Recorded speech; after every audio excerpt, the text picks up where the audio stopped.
Hello everyone, welcome to my YouTube channel. जुलाई 2020 की current affairs के एमसीक्यूज़ का ये सेकेंड पार्ट है। पार्ट फर्स्ट में मैंने 50 क्वेश्चंस बताए हैं, आप उन्हें ज़रूर चेक कीजिएगा। उसका लिंक डिस्क्रिप्शन बॉक्स में दिया गया है। इस वीडियो में मैं जो आपको क्वेश्चन बताने जा रही हूँ वो आपको यूपीएससी, एसएससी और भी जो गवर्नमेंट के कॉम्पिटिटिव एग्ज़ाम होते हैं उनमें ये हेल्प करेगा। तो अब चलिए स्टार्ट करते हैं। फर्स्ट क्वेश्चन है, किस राज्य के आईटी विभाग केम स्कैनर का विकल्प सेल्फ स्कैन ऐप बनाया गया है? इसका आंसर है पश्चिम बंगाल। स्वदेशी मोबाइल ऐप विकसित करने की पहल करते हुए पश्चिम बंगाल राज्य के सूचना प्रौद्योगिकी विभाग ने दस्तावेज को स्कैन करने वाला मोबाइल ऐप बनाया है। पश्चिम बंगाल की जो मुख्यमंत्री है ममता बनर्जी, उन्होंने 6 जुलाई 2020 को इस ऐप को लॉन्च किया था। यह मोबाइल ऐप चीनी ऐप केम स्कैनर के विकल्प के तौर पर विकसित किया गया है और इसका नाम रखा है सेल्फ स्कैन। इस ऐप को लॉन्च करते हुए ममता बनर्जी ने इसे देशभक्ति का द्योतक बताया था। ठीक है, और ये जो सेल्फ स्कैन ऐप है वो जल्द ही विभिन्न प्लेटफॉर्म पर मुफ्त उपलब्ध होगा।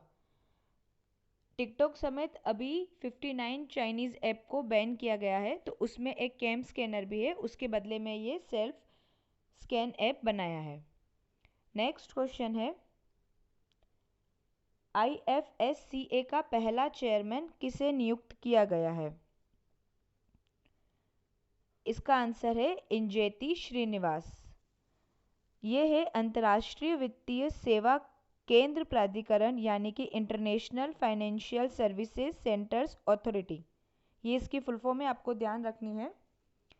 इनका पहला अध्यक्ष है इंजेती श्रीनिवास और एक ये रिटायर्ड आईएएस ऑफिसर हैं और ये 3 साल तक इस पद पर बने रहेंगे। नेक्स्ट क्वेश्चन है, किस देश ने विश्व स्वास्थ्य संगठन से अलग होने के लिए नोटिस जारी किया है?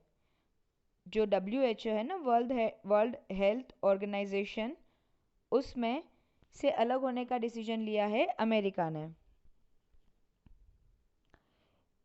इसकी जो नोटिस जारी हुआ था वो हुआ था 7 जुलाई 2020 को और अमेरिकी राष्ट्रपति जो हैं डोनाल्ड ट्रंप, उन्होंने ये नोटिस जारी किया था।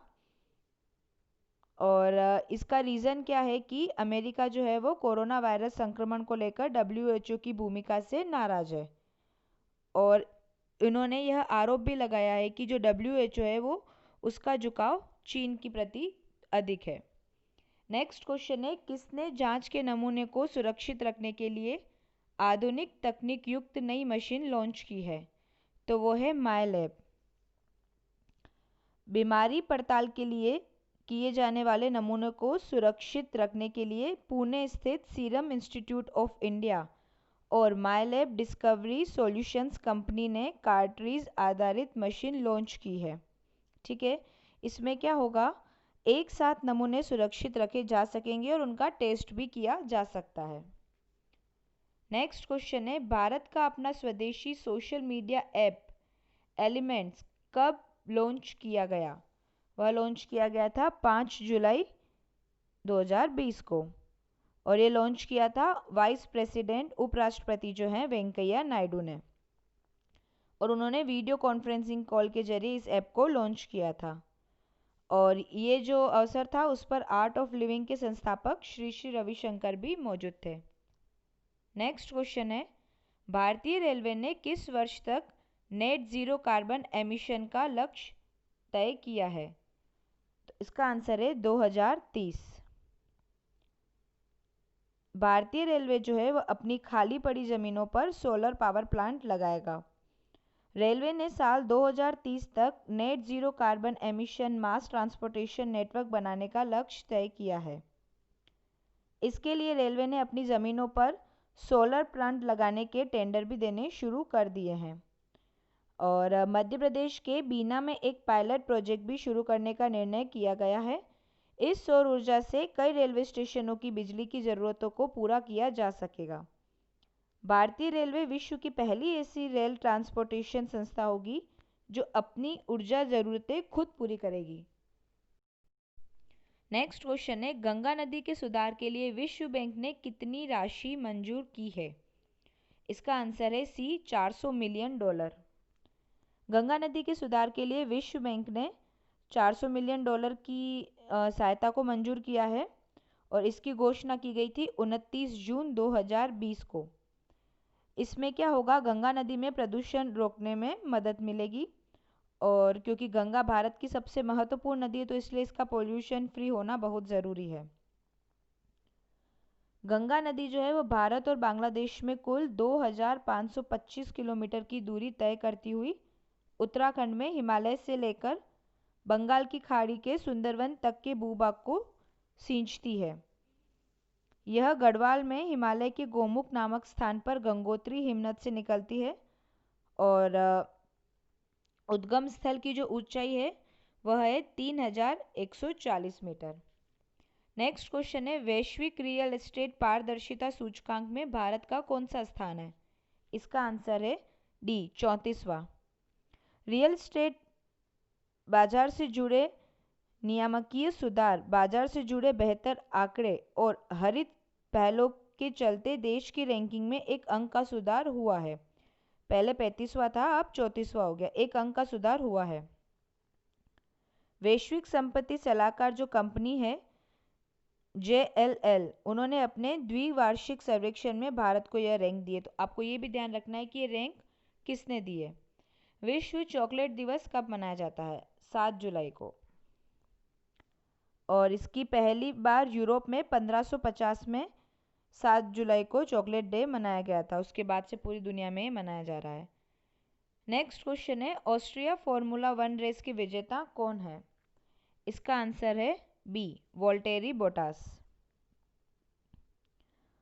5 जुलाई 2020 को फिनलैंड के वोल्टेरी बोटास इसमें विजयी रहे। वही विश्व चैंपियन लुइस हैमिल्टन 5 सेकेंड की टाइम पेनल्टी के कारण चौथे स्थान पर रहे। 20 में से 9 ड्राइवर रेस पूरी नहीं कर पाए और इनमें रेड बुल्स के मैक्स वर्स्टापेन और अलेक्जेंडर अल्बोन भी शामिल थे। नेक्स्ट क्वेश्चन है, केंद्र सरकार ने सार्वजनिक क्षेत्र बीमा कंपनियों में कितने हजार करोड़ के पूंजीगत निवेश को मंजूरी दी है? इसका आंसर है ए, 12,450 करोड़ रुपए। केंद्र सरकार ने सार्वजनिक क्षेत्र की 3 बीमा कंपनियां oriental insurance company limited, national insurance company limited और united India insurance company limited की आर्थिक स्थिति सुधारने के लिए 12,450 करोड़ रुपए के पूंजीगत निवेश को मंजूरी दी है। इसका पर्पस आप समझ गए कि आर्थिक स्थिति को इनका सुधारना है। प्रधानमंत्री नरेंद्र मोदी की अध्यक्षता में 8 जुलाई 2020 को हुई कैबिनेट और आर्थिक मामलों की मंत्रिमंडलीय समिति CCEA की बैठक में यह फैसला किया गया। 12,450 करोड़ रुपए की राशि में इस साल दिए गए 2500 करोड़ रुपए की आर्थिक सहायता भी इसमें शामिल है।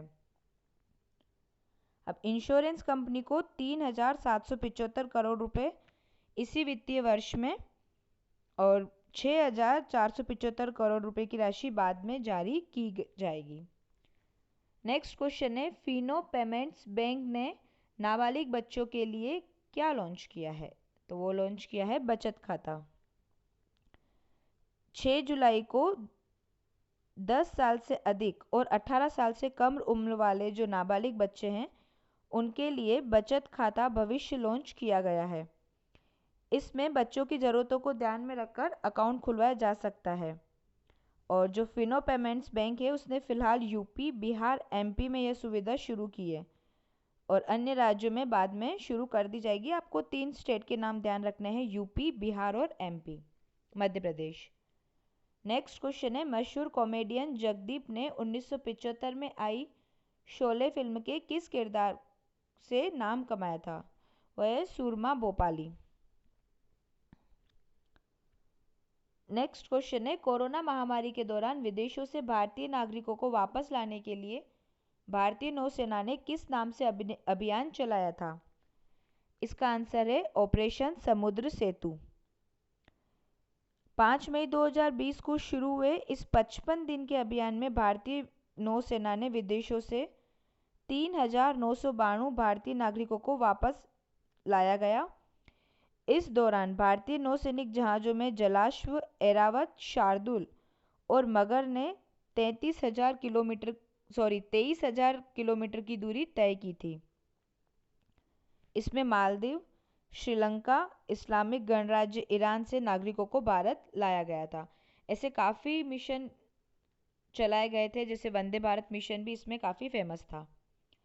नेक्स्ट क्वेश्चन है, अफोर्डेबल रेंटल हाउसिंग कॉम्प्लेक्स के लिए केंद्र सरकार ने फिलहाल कितने करोड़ रुपए की मंजूरी दी है? इसका आंसर है ए, 600 करोड़ रुपए। कैबिनेट की 8 जुलाई 2020 को एक बैठक हुई थी, उसमें शहरी प्रवासियों के लिए अफोर्डेबल रेंटल हाउसिंग कॉम्प्लेक्स को मंजूरी दी गई। इसके लिए केंद्र सरकार ने 600 करोड़ रुपए के बजट का प्रावधान किया है। इस योजना में 3.5 लाख लोगों को फायदा होगा, ठीक है, और इसमें सस्ते मकान भी मिल सकेंगे।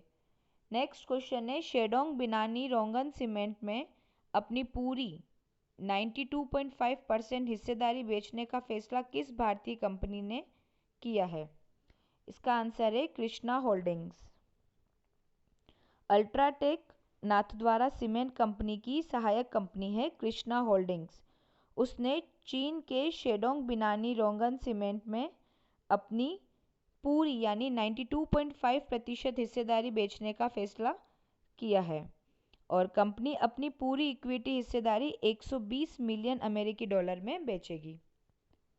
नेक्स्ट क्वेश्चन है, दुनिया का तीसरा सबसे बड़ा क्रिकेट स्टेडियम किस राज्य में बनने जा रहा है?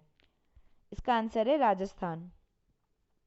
यह स्टेडियम जो है वो 100 एकड़ जमीन में बनेगा और इस पर खर्च 350 करोड़ के लगभग खर्च किया जाएगा और स्टेडियम का जो निर्माण है वह राजस्थान क्रिकेट एसोसिएशन RCA करवाएगा और इसमें एक साथ 75,000 दर्शक बैठ सकेंगे। नेक्स्ट क्वेश्चन है, भारतीय एथलेटिक्स के किन मुख्य कोच को 25 वर्ष ऊपरी आयु के कारण पद छोड़ना पड़ा है? इसका आंसर है बहादुर सिंह। बहादुर सिंह है, उन्होंने 1980 में मॉस्को ओलंपिक में भी भाग लिया था। उन्हें 1976 में अर्जुन पुरस्कार और 1998 में द्रोणाचार्य पुरस्कार भी दिया गया था और इन्हें पद्मश्री अवार्ड भी मिला है 1983 में। नेक्स्ट क्वेश्चन है, किस राज्य सरकार ने देहिंग पटकाई वन्य जीव अभयारण्य को राष्ट्रीय उद्यान के रूप में विकसित करने का निर्णय किया है? इसका आंसर है असम।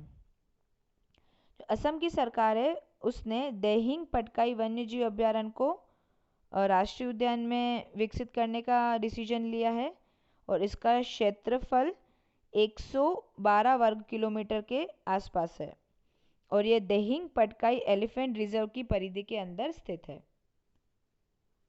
नेक्स्ट क्वेश्चन है, भारतीय खिलाड़ियों को प्रशिक्षण देने वाले विदेशी और देशी प्रशिक्षकों की प्रशिक्षण अवधि अब कितने साल की होगी? तो अब वो हो गई है 4 साल की। यह फैसला लिया है केंद्रीय खेल मंत्रालय ने।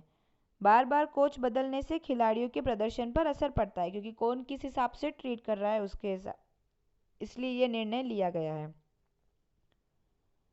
टोक्यो ओलंपिक्स को अगले साल तक स्थगित किए जाने के मद्देनजर सभी विदेशी प्रशिक्षकों को कॉन्ट्रैक्ट अगले साल 30 सितंबर तक बढ़ा दिया गया, क्योंकि वो ओलंपिक ही पोस्टपोन हो गए थे। नेक्स्ट क्वेश्चन है, फ्रांस का नया PM किसे चुना गया है? इसका आंसर है जीन कास्टेक्स। 3 जुलाई 2020 को राष्ट्रपति इमैनुअल मैक्रोन ने उन्हें इस पद पर नियुक्त किया। इससे पहले ये थे, तो आपको पूर्व का भी ध्यान रखना है और वर्तमान का भी ध्यान रखना है। फ्रांस में जो प्रधानमंत्री होता है उसका चयन राष्ट्रपति द्वारा किया जाता है और इसके बाद प्रधानमंत्री अपने मंत्रिमंडल और सरकार का गठन करते हैं। तो इमैनुअल जो मैक्रोन है वो राष्ट्रपति है और प्रधानमंत्री जो थे वो थे एडवर्ड फिलिप, उसका स्थान इन्होंने लिया है जीन कास्टेक्स ने। राष्ट्रपति इमैनुअल मैक्रोन की सरकार में एडवर्ड फिलिप पिछले 3 साल से प्रधानमंत्री थे। उन्हें कोरोना वायरस से आए आर्थिक संकट के कारण इस्तीफा देना पड़ा। इसकी वजह से ही इनका जीन कास्टेक्स को फ्रांस का नया पीएम बना दिया गया।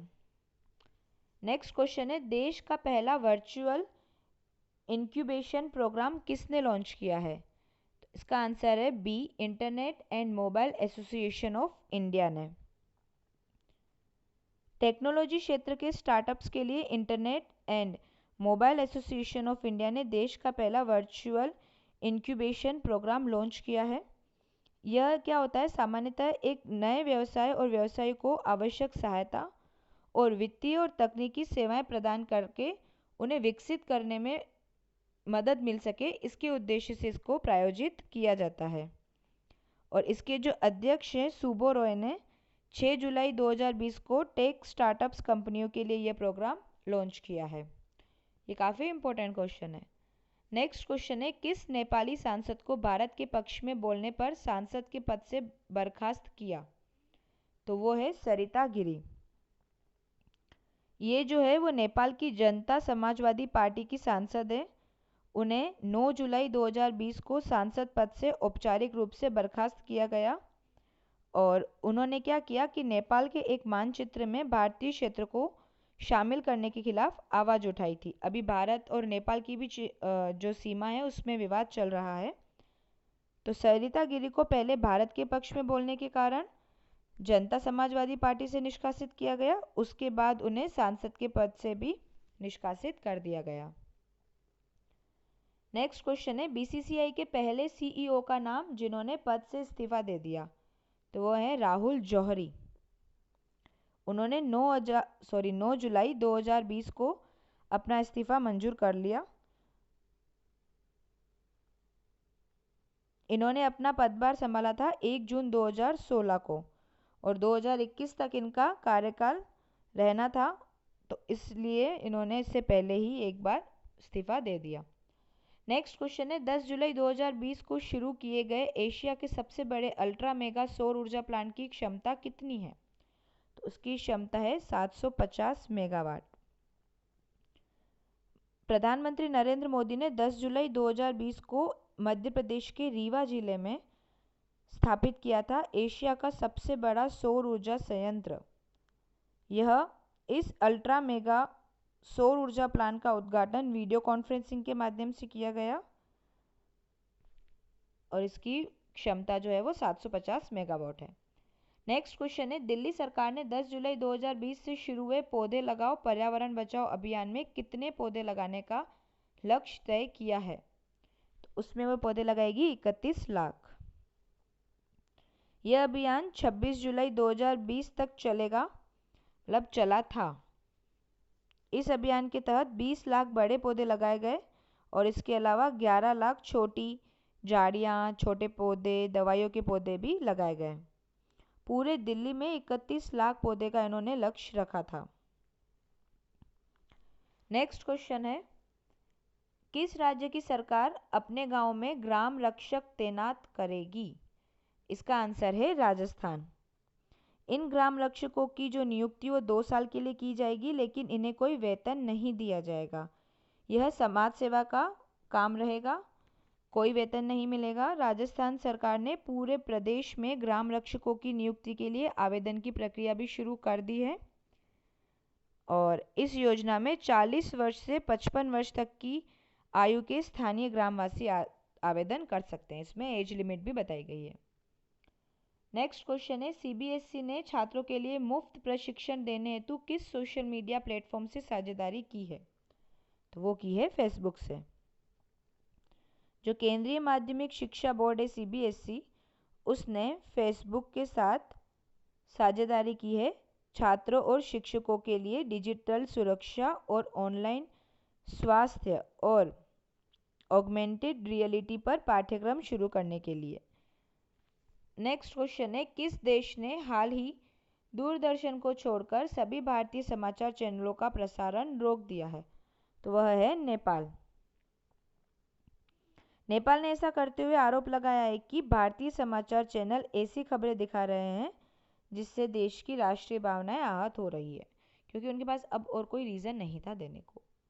नेक्स्ट क्वेश्चन है, किस बैंक ने लोन देने के लिए लोन इन सेकेंड सेवा लॉन्च की है? तो वो है यस बैंक। यस बैंक ने ये सेवा लॉन्च की है कि अगर किसी को लोन लेना है तो उन्हें जल्दी लोन मिल जाएगा। तो इस प्रकार जुलाई 2020 की करंट अफेयर्स के हमारे 30 इम्पोर्टेंट एमसीक्यूज पूरे होते हैं। अगर आपको मेरी वीडियोस पसंद आती हैं तो आप उन्हें लाइक कीजिए, ज़्यादा से ज़्यादा शेयर कीजिए और मेरे यूट्यूब चैनल को सब्सक्राइब भी कीजिए, जिससे आप मेरी आने वाली हर वीडियो से अपडेट होते रहेंगे। अगर आप मुझसे किसी और भी टॉपिक पर वीडियो चाहते हैं तो आप मुझे कमेंट करके बता सकते हैं। Thank you so much.